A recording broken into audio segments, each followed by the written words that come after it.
गुरु तेथे ज्ञान, ज्ञाना तेथे आनंद, अज्ञानाचा अंधार गुरुविन न जाय.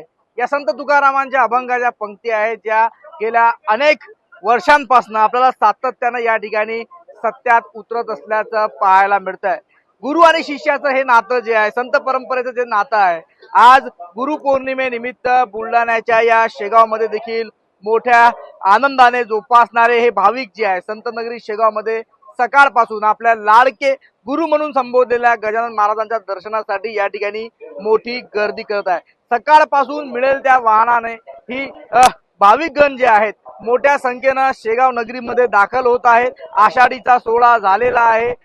शेगावीची वारी देखील आषाढीचा सोहळा अनुभवण्याकरता पंढरपुरात आहे. मात्र तरी देखील गजानन महाराजांना गुरु म्हणून संबोधलेले अनेक जे भाविक आहे ते आज संत नगरी शेगाव मध्ये दाखल होत असल्याचं चित्र आपल्याला पाहायला मिळत आहे. गुरु शिष्याचं हे अतूट नातं गेल्या अनेक वर्षांपासून, अनेक दशकांपासून या ठिकाणी असंच अखंडपणे या ठिकाणी जोपासलं जात आहे. त्यामुळे पुन्हा एकदा संत नगरी शेगाव मध्ये भाविकांची मोठी गर्दी जी आहे ते आपल्याला पाहायला मिळत आहे.